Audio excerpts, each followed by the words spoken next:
Good afternoon, everyone. I'm Wendy Carazuri from IDC World Source Insurance, and thank you for attending today. We have Lindsay Beal, who is the Insurance Relationship Manager for Dynacare, and she will be presenting to you all today. If you have any questions, please use the live chat. And I think that's good. So Lindsay, take it away. Thank you so much, Wendy. Hello, everybody. Thanks for joining today. As mentioned, I'm Lindsay Beal, and I am the Insurance Relationship Manager out in BC. We do have different representatives for each province. So if you ever have any questions, feel free to reach out to your relationship manager, whether it be in Ontario, Alberta, BC, any of that. We're always here to help. What I wanted to go over with you today is our Heart Health CE series, and this is part 1, and it is worth 1.5 CE credits. So we're going to be just discussing heart health, heart conditions, how they affect underwriting, and then we'll touch as well on how Dynacare can support your business. Okay. So let's get started here, but if anybody has any questions as we go along, please use the chat function as you all are on mute, and then we can go over the questions at the end or periodically as well throughout. So Dynacare is working to create a health future by helping Canadians manage their health through convenient, understandable, and accessible healthcare. This healthcare providers access to the latest advances for better patient outcomes, as well as supplying insurance companies with smarter applicant health data for well-informed decisions. In addition to that, we are supporting workplaces with safety and wellness solutions to keep workers safe for work and life, which is very paramount with dealing with a pandemic and all of that. So that is always at the forefront. So what we're going to go over today is some heart disease in Canada, 4 different types of heart disease, risk factors, prevention, and then as I mentioned, we will touch on how Dynacare can support your business. So these are some of our guiding questions, which we will be able to answer at the end of this.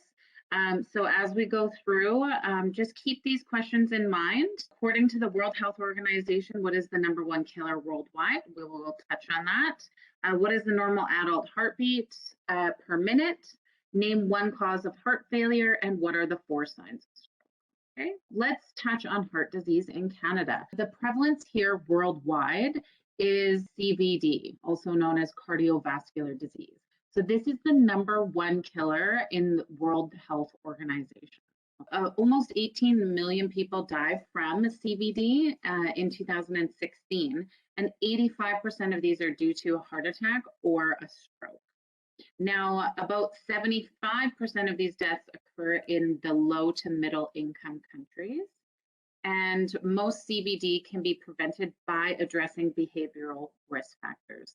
And what I mean by behavioral risk factors is paying attention to your health, eating healthy, exercising, listening to your body. Now let's take a look at heart disease in Canada. In Canada, it is the 2nd leading cause of death.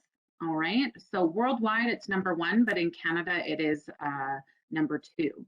So about 27% of deaths in 2015 following cancer at about 29. Cancer is our #1 in Canada. And then about 91,000 Canadians died of heart conditions, stroke, or some type of vascular impairment in 2016. And between 2015 and 16, an estimated of 2.7 million Canadians are actually living with some type of heart disease, whether it be something that's minimal or they have experienced a heart attack.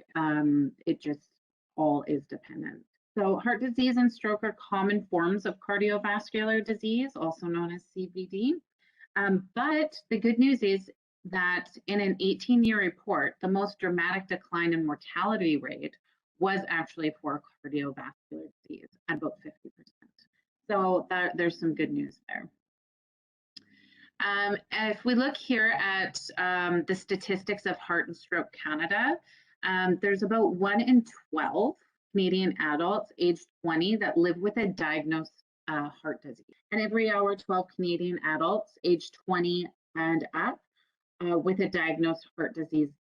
So those are some pretty heavy statistics. The death rate is 3 times higher among adults ages 20 plus with diagnosed heart disease versus those without. 4 times higher who have had a heart attack versus those who haven't, and 6 times higher among adults age 40 plus with a diagnosed heart failure versus those without. Those are just some good statistics to share with you. As well, it does actually affect by gender, okay? So it affects men and women differently. So men are 2 times more likely to suffer a heart attack than women, and men are newly diagnosed with heart disease about 10 years younger than women. So that's something to keep in mind, especially if you have a client who may have had some heart issues in the past, to understand that there is a gender factor as well. So as we can see here, this is trends in hospitalization over the past decade in Canada. So if we look at the dark red line, this is a structural heart disease, okay? So there's been a 50% increase. And if we look at the dark blue line, this is a 35% increase of vascular cognitive impairment. So this is a decrease in the vessel size, as well as 25% in an increase in heart failure, a 20% increase in stroke, and then 5% increase in heart rhythm. Now, the percent of Canadians living with cardiovascular disease by age group is shown in this chart here. So as you can see, there is a significant jump from 50, 65. So those are the biggest players here in this age group, much more minimal when you're younger. So now let's discuss on how the heart works. We'll go back to our biology class, and let's just get back to the basics here so we really understand how the heart works and how it runs the body. So the heart is a muscle. Its job is to pump blood around the body.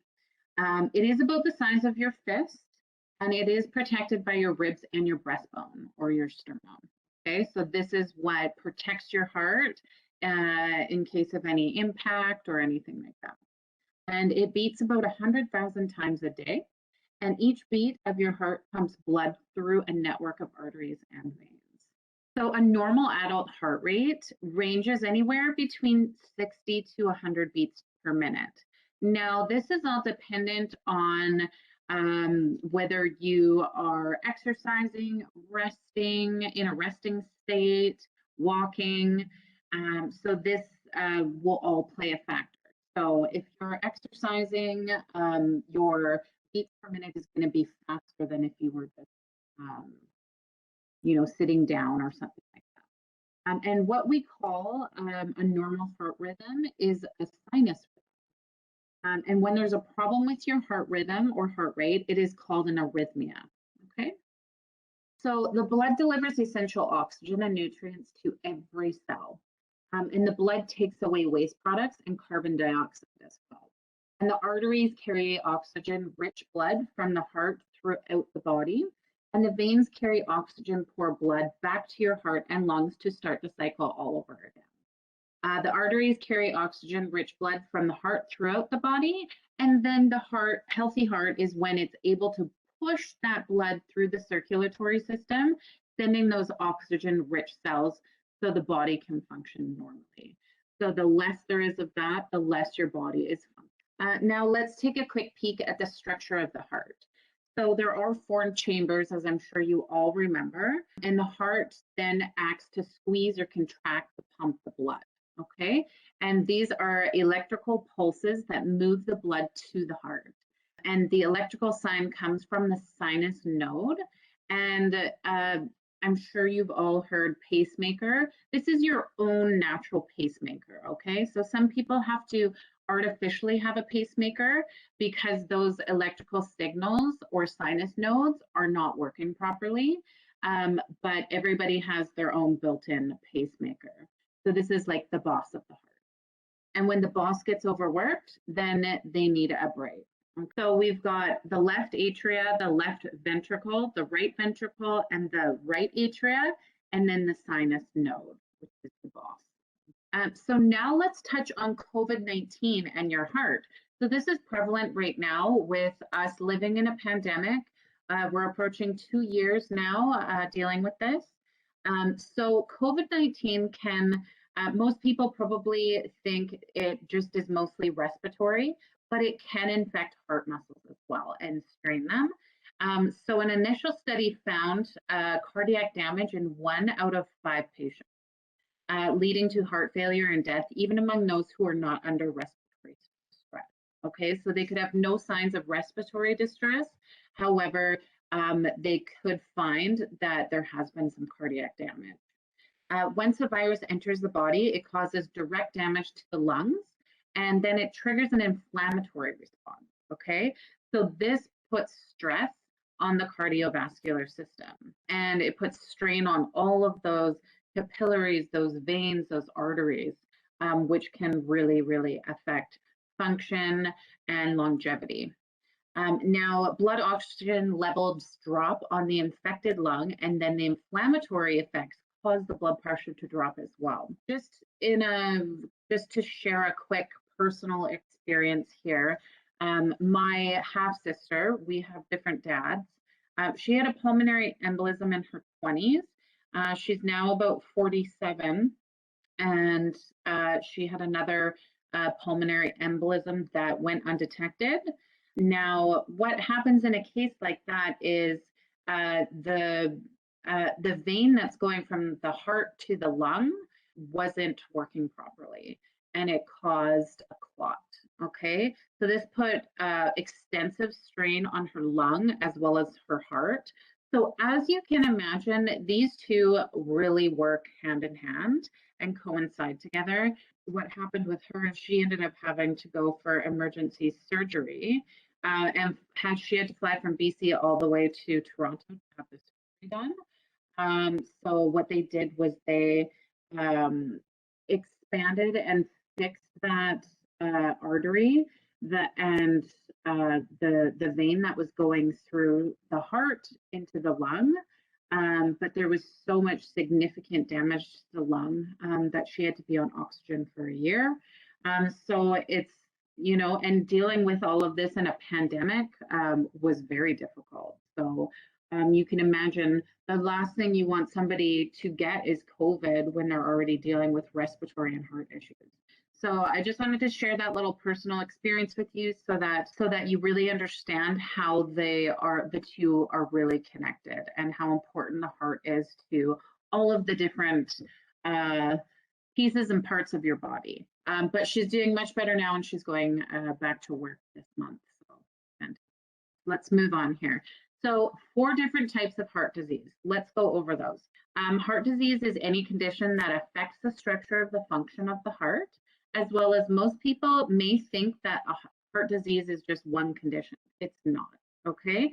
So heart disease is actually a group of conditions with many different root causes. So cardiovascular disease is a class of diseases that involves the heart or the vessels within the heart. So there's coronary artery disease, angina, structural heart disease, and heart failure. So let's just dive into these a little bit deeper. So CAD, so this is the narrowing or blockage of the coronary arteries, usually caused by things like not eating healthy, things like not exercising, as well as genetics as well. So what happens is it's a hardening or clogging of the arteries. So there's a buildup of cholesterol. That's why it's so important to have healthy cholesterol, maintain your cholesterol levels, because this acts as almost like a plaque, okay? And also fatty deposits of the inner walls of the arteries, which is not good. So as you can imagine, think of a straw, and you're using a straw to drink a smoothie, for example, and something it's really thick and it's hard to get the liquid through the straw. That's essentially what is happening if there is an artery that is clogged with that buildup of cholesterol and fatty deposits, okay? So we want to make sure that those veins and arteries are flowing through, causing no strain on the heart, and that they're flowing properly. So this is the most common heart disease, and it can cause the most heart attacks, including angina. So angina, which we'll go into next, is chest pain. Now, I've already mentioned this, so we'll just move forward. So now let's just take a look at how underwriting is going to look at your client who has maybe had or dealing with coronary artery disease. So some of the considerations will be age, the date of diagnosis, as well as any other medical conditions. So things that they're going to really pay attention to is your client diabetic as well? Have they had a stroke? What is their weight? Is it a normal healthy weight? Are they overweight? That sort of thing. The severity as well. Current symptoms, blood pressure and cholesterol levels, as I mentioned, very important there. Family history, lifestyle, smoking history is a big one, and history of arrhythmia, which is an irregular heartbeat or congestive heart failure. Regular follow-ups, if there is any diabetes present, and also most recent stress ECG, okay? So as you can imagine, it's going to be a given. There will be an APS triggered on your client. And this is just going to give the underwriter more information on what, how bad the CAD was, what the doctor found, and all of their notes and reports, okay, as well as any other tests that were done. So with the decision, now every underwriter is different on how they're going to view things and how they're going to look at the information. And it will be different across the board for all different insurance companies. Okay, so it's not just cut and dry, but to give you sort of a ballpark and a good understanding of what a decision would be, is they would be unable to consider until 6 months after treatment if your client is currently going through treatment for something like this. If they were diagnosed before the age of 35, more than likely it will be a straight decline, okay? And then if diagnosed between 35 to 40, depending on the carrier, this can range from a decline to an individual consideration and a very high rating, okay? So I know that all of you understand what ratings are. Underwriters can, if a client is a higher risk, they can attach a rating to the policy so that it isn't a decline. They can also exclude certain conditions. So for an example, in a situation like this, maybe they will approve a policy, but they may exclude anything that is related to the heart, okay? Things like that. They'll also look at surgery if it was within the past 6 months, and this would be a decline. They may as well postpone it as well for after 6 months after the surgery, okay? And the ratings are going to be dependent on age, the severity, as well as their smoking status, okay? As well as a combination on if they have different diseases as well, things like diabetes, or if they have things like high cholesterol, all of that. And the decision will vary with the level and type of abnormality, okay? All right, so let's move on to angina. So as I mentioned, this is chest pain. So this can affect people mildly, it can affect people greatly. So it just depends. And the reason for angina is because this is a lack of blood and oxygen to the heart muscle, which causes the chest pain, okay? This can be in relation to a blocked artery. So this is the most common reason for angina. So as we were just talking about previously, that plaque buildup.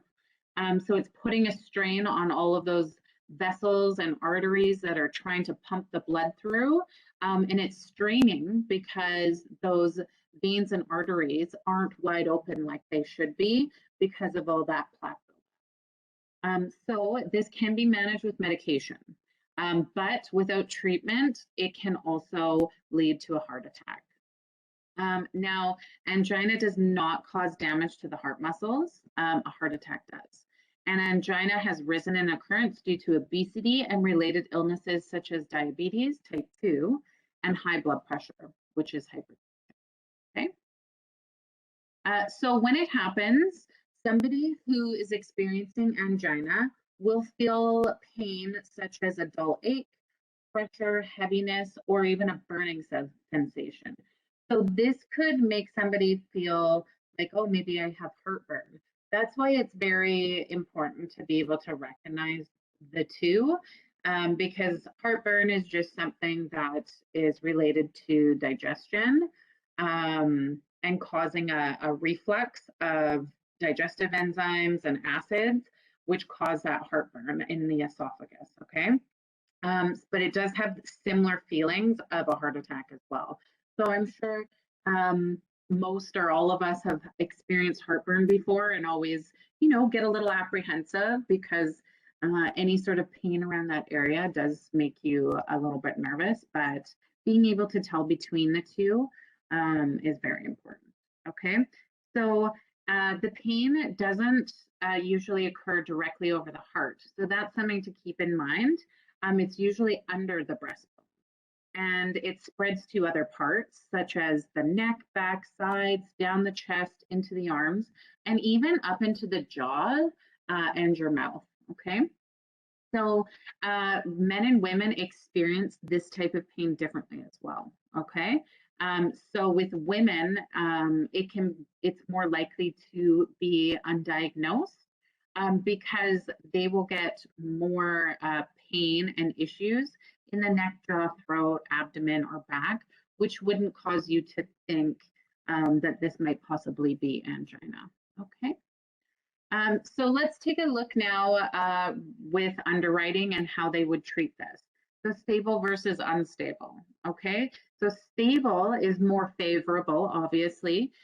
So things that would fall under that category are pain that can last anywhere between 3 to 5 minutes, as well as the pain or other symptoms only occur with a certain amount of activity or stress. Pain that does not occur more often or get worse over time, so it's staying the same. And that it can also occur after a large meal or even if you are in a very cold place. Occurs when the heart muscles work harder and usually during some type of physical exertion. Does not come as a surprise, and episodes of pain tend to be similar and is relieved by rest or medicine.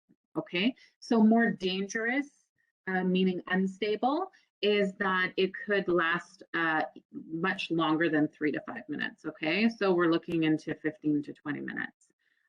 It gets worse over a shortened period of time, that the pain starts to feel different. So it's not the same type every time, as well as it's more severe or more frequent, or it occurs with less activity or without any type of cause. Okay, so that is definitely more concerning. As well as if there is a drop of blood pressure, and if there are signs of more severe heart disease. So things like arrhythmias, okay, that's something that they will look into as well. And if some experiences chest pain or pressure that is not relieved with rest, it may be actually a heart attack, okay? And then do not respond well to medicine. So that's something that is also an unfavorable, more dangerous area to look at. Okay.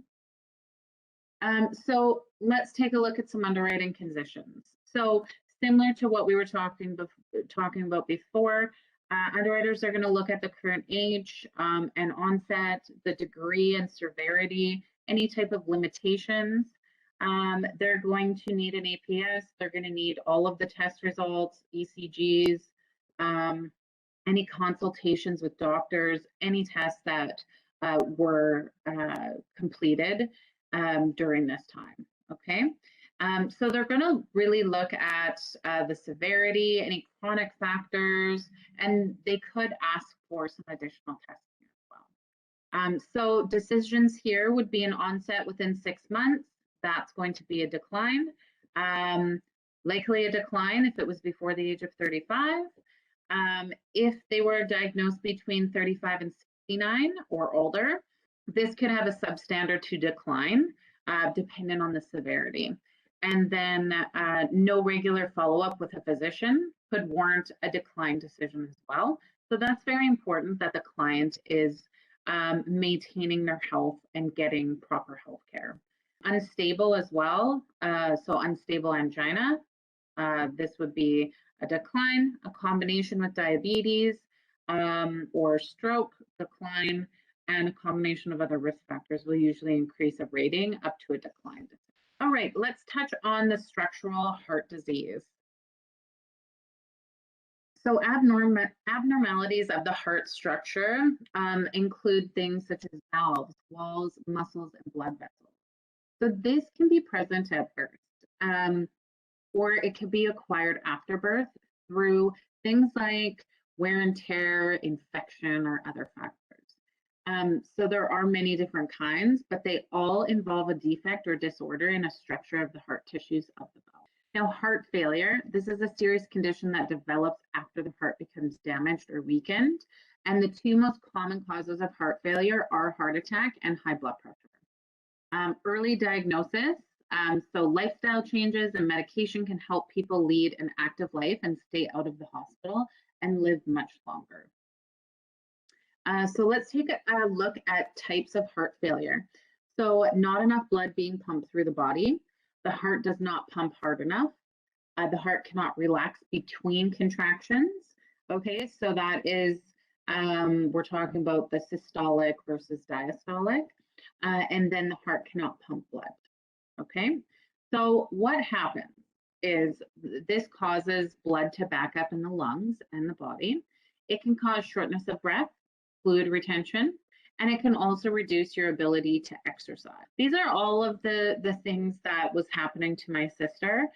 So she had a ton of fluid retention. She's on water pills, but when the pulmonary embolism happened, one of the big factors of realizing that something was wrong was that her feet were getting really swollen. Okay, so this caused some concern, and then additional testing was done on the heart, and they determined that she was almost in heart failure at that point. As I mentioned, and throughout this, the heart is so important for your entire body, and heart health is such a huge factor in the underwriting area as well. Okay, so reduces your ability to exercise. With treatment, symptoms of congestion can be improved, and progressive disease as the heart needs to work harder to sustain effort required. Okay, so as you can see in the picture here, this is where an enlarged ventricle would be. This is where the blood is flowing through each of the arteries, and when there is a blockage, this is when heart failure happens. Okay, so let's take a look at underwriting considerations for this. Now, an APS guaranteed will be required, okay?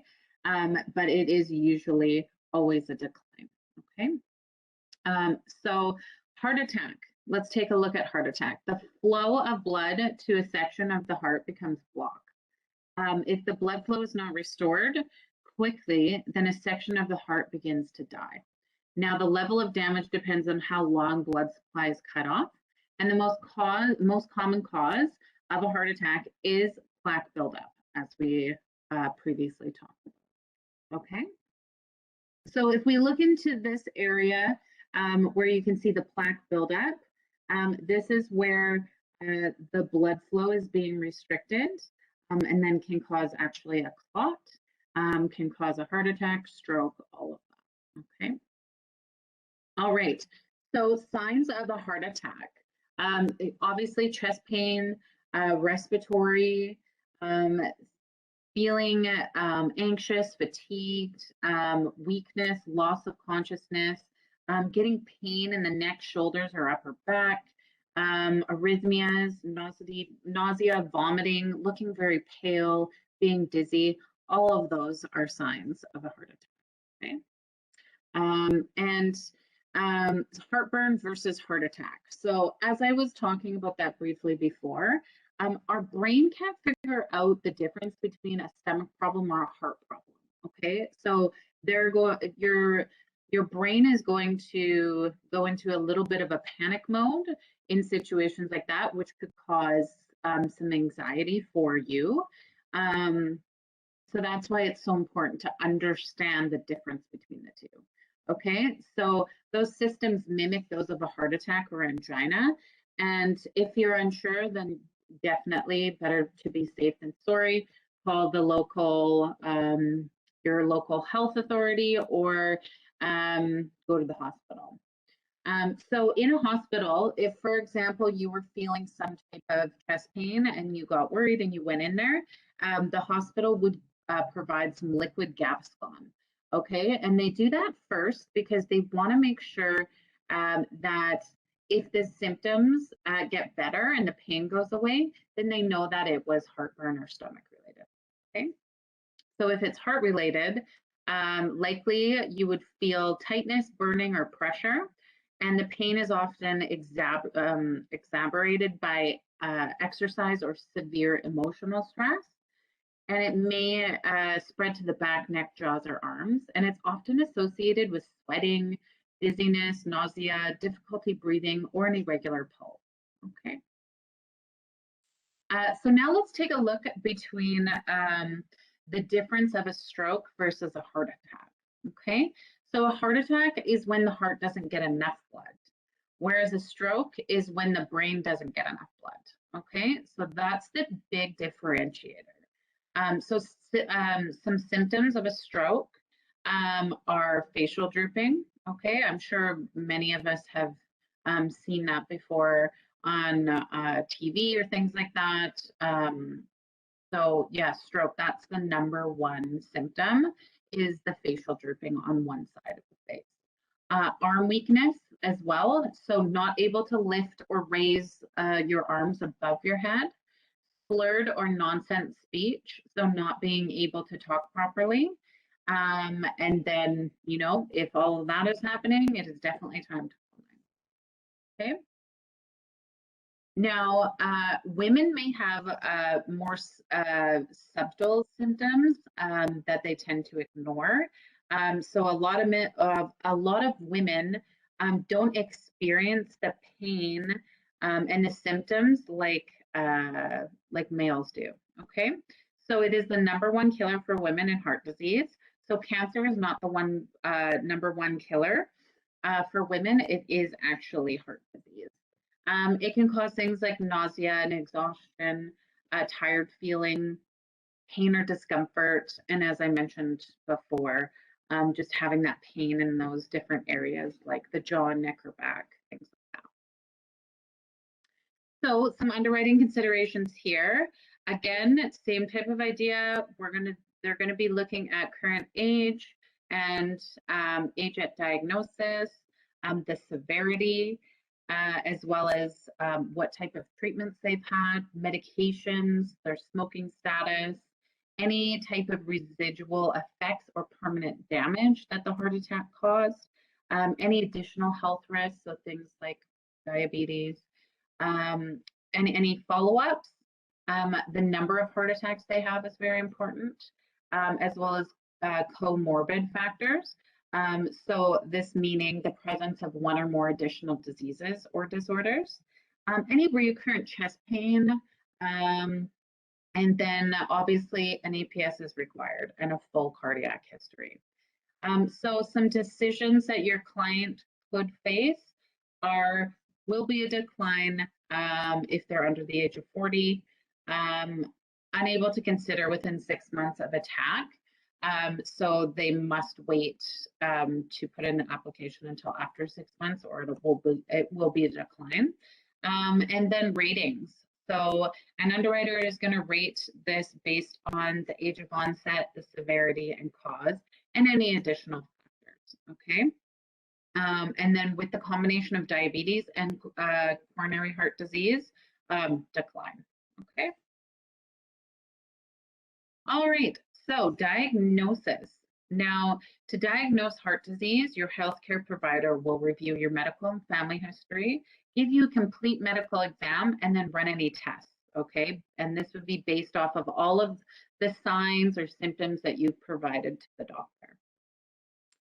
So an angiography, what this is this is an x-ray that takes pictures of the coronary arteries as well as the vessels, okay? And this is what supply blood to the heart. Now, a cardiac catheterization is dye that is injected directly into an artery, okay? So this just enables the physician to be able to see how the blood is flowing through and any blockages that may be in those arteries or veins, okay? And a Doppler ultrasound. So very similar to if somebody was pregnant and using a Doppler for a fetal heart rate. And it's also similar to an echocardiogram as well. And it shows the blood flow through the arteries of the heart itself, okay? So, and then an ECG or an EKG, this is something that, just so you're aware, our nurses can do at your client's home. They can do an ECG as long as it's just a rest. Okay, stress ECG needs to be done at a facility. But this checks how the heart is functioning by measuring the electrical activity of the heart. And an echocardiogram uses sound waves, okay, to create the picture of the heart. All right. So EPS, so this is what determines what kind of arrhythmia, so irregular heartbeat, and a stress test records the heart's response to stress of exercise. So if somebody has to do a stress ECG, they will be set up on a treadmill, most likely, and then they would be hooked up to the monitor to go in and take a look at the heart's response there and see how stressed the heart gets from exercise. And then an MRI is a magnetic resonance imaging, and it's a picture of your heart and major blood vessels and using a magnetic field and radio wave.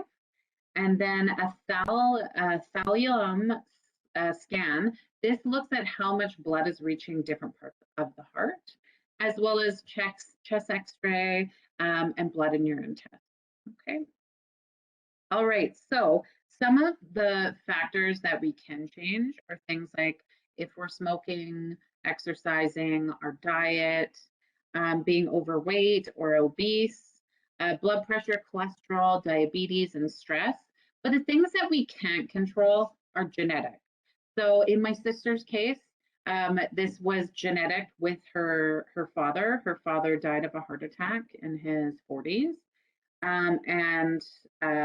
So this is something that was hereditary for her, as well as age and sex. So all of those things cannot be controlled, right? Smoking. So nicotine raises the blood pressure every time you smoke. It can definitely damage the heart and blood vessels. And carbon monoxide reduces the amount of oxygen that your blood can carry through your body, okay? So your blood oxygen levels get depleted. Smokers are up to 4 times more likely to have a sudden cardiac death and are than a non-smoker, for example. And even people who smoke fewer than 5 cigarettes per day are still at a very increased rate, okay? So high blood pressure as well. This is resulting from strong contractions of the heart. High blood pressure is defined by 140 over 90. So 140 being the systolic and 90 being the diastolic, okay? So what is normal? Not everybody's the same, but a good average is under 120 over 80, okay? Now, when the heart contracts, it is at the top number, okay? So that's your systolic. And at the bottom number is the heart between contractions, which is the diastolic number, okay?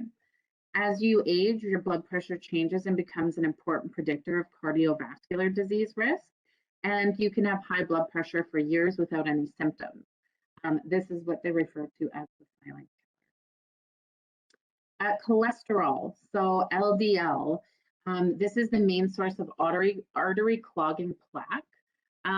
So HDL actually works to clear cholesterol from the blood, and your liver produces cholesterol, okay? Healthy serum looks like urine, clear yellowy substance. And then high cholesterol looks much more clouded, soupy, and you can't see through it, okay? And when there's too much cholesterol in your blood, it builds up into the arteries, which could result in a heart attack. So a healthy lifestyle. So obesity, as we know, is the underlying cause of many different health issues. The biggest one being heart disease. And also too much salt is not good as well, because this can raise blood pressure levels. And vitals include abdominal measurements and weight by our health professionals. Okay, so our health professionals, when vitals are needed, they will take 3 different separate blood pressure readings throughout the appointment to give them a really good average, as well as they will check the heart rate as well, and make sure that they're not hearing any sort of arrhythmias or anything like that, and then go from there. All right, diabetes. Now this one is a big one as well, because adults with diabetes are nearly twice as likely to die from a heart disease or stroke, okay? So it puts you at an even greater risk. And when blood sugars are high, this causes issues with nerves that control the heart and blood vessels. So underwriters are looking at risk factors and concerns about 20 years down the road. So they're looking ahead to see what could potentially this client could be at risk at for future as well. Excessive alcohol consumption puts a lot of strain on the heart. Okay, so it can cause an irregular heartbeat. It can cause higher blood pressure. It weakens the heart muscles, and it can cause premature death, usually through heart failure. Okay, so this is excessive consumption. So now let's take a look at some heart disease risk factors for women. This is the #1 cause of death for women over 55 in Canada. 31,000 Canadian women die annually due to a heart disease or stroke. Oral contraceptives can actually increase risk of high blood pressure and blood clot. So referring back to my sister, after she had her first pulmonary embolism in her 20s, she was not allowed to be on any type of birth control anymore. And she also wasn't able to have kids because it would put her at an increased risk. Okay, so definitely these types of diseases can bleed into other areas as well. Those taking hormone replacement therapy, so things like HRT, are at an increased risk, and lack of estrogen in menopause may increase cholesterol levels. Okay, so managing your health. So lifestyle changes, better control of if you have diabetes or high blood pressure, making sure that those medications you're taking properly. And these types of treatments will reduce the risk, okay? So prevention is key. So eating lots of brightly colored fruits and veggies are fantastic. Getting all of those nutrients in are really good for the heart. Salt is a big factor. So reducing your salt intake will help lower blood pressure, and then using different herbs instead of salt are a great alternative, as well as choosing whole grains and healthy foods that are rich in fiber. Okay, so to summarize here, we've reduced your risk of heart rate disease by being smoke-free, physically active, healthy diet, healthy weight, limiting alcohol, and knowing your family history, and obviously getting regular checkups. Okay, so now we're able to answer all these guiding questions. Okay, so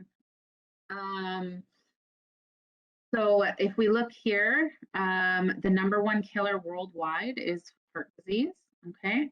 The normal adult heartbeat per minute is between 60 and 100 beats per minute.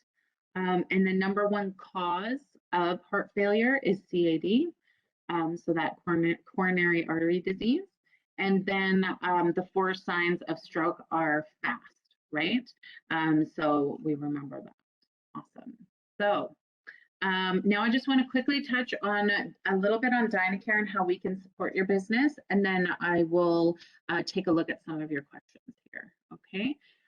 So we have our enhanced resources for you as advisors. We have our Advisor Resource Center that has all of our prep guides and prep videos for you.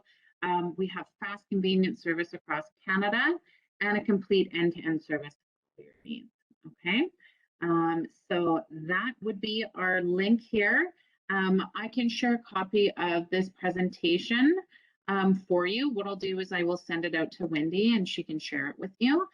That way you have all of those statistics and everything for you to refer back to, as well as all the links that I'm going to be talking. Okay. We have over 1,200 health professionals. We have 900,000 applicants a year. We help service 35,000 plus advisors. We service all Canadian carriers, and we provide lab testing and paramedical exams. So all of our laboratories are in Ontario, so no cross-border. Okay. This is just a quick peek at our applicant resource center, our continuing education courses, and our marketing and sales tools for you. I encourage you to take a look. We have 10 accredited courses. I'm happy to continue to do these throughout the year. So today's was our part 1 of our heart health, and I'm happy to do part 2 later on as well, okay? So these are just some of our continuing education courses, all fantastic courses that are all CE accredited. All right, and I'm just going to skip over here. These are our applicant videos that we have. These are great, beneficial for your clients. They can just watch them on their phone or on the computer that just prepare your clients for what to expect, how to prepare, all of that. All right, and then these are our prep guides. We have them for tele-interviews, we have them for paramedicals, all of that, okay? All right, and then our online ordering, which is fantastic because you can have our online ordering system that as soon as it's submitted, it will go straight to our office and we will assign a nurse within 24 to 40. And I'm just going to stop it here. So, and open it up to anybody that has any questions. So I'm just going to take a quick peek here at the chat. Okay, so if you are in Quebec, it is only 1 credit, I believe so, but let me check on that and I will, I'll let Wendy know, okay? And yes, you will get a copy of the presentation, and it has also been recorded as well. So you can refer back to that and you will have a copy of the slides. Thank you very much for the well wishes with my sister. That's very kind. And then what about someone who is well managed with diabetes and a very small blood pressure, lowering RX, such as 8 milligrams per day? So if somebody doesn't have any sort of heart disease related to diabetes or anything like that, then they would just be looking at diabetes in general. But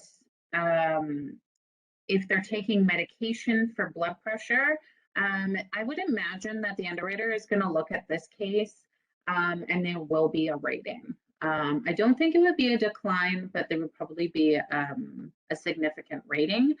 You can't quote me on that because every underwriter is different, and they would look into the rest of the health history of the client with an APS. But I would imagine that this wouldn't be a decline. Okay, and then I think that was it for all of the questions. So Wendy's added some links in the chat here. So that's fantastic. Thank you, Wendy. And it looks like that was all the questions that needed to be answered. There was an additional one there, Lindsay. It says, where does atrial fibrillation fit in the types of heart disease and how is this underwritten? Oh, that's a good question. So this is something, again, that the underwriter is going to need all the information on. So APS, they're going to look very similarly to coronary, artery, all of that. They're going to need all of that information to make their decision. And I would imagine it would be a high rating or a decline. So it's not just something that they can just look at and say, this is a decline. They're going to need to gather the information first to really understand the client's condition. Thank you very much, Lindsay, for your presentation today. It was very informative. Thank you. Yeah, no, it was great information. So if there are any additional questions, you can certainly reach out to us on the IDC Win Big website. We have a live chat there, so you can certainly ask us questions there. And if we can then reach back out to Lindsay if you have any, so we can get you your answers to your questions. So thank you Perfect. again. And just so you all know, it's 1.5 CE credits, and those will be issued in approximately a month's time. Thank you so much, everybody. Thanks, Take care. Wendy. Okay. Bye. Bye now.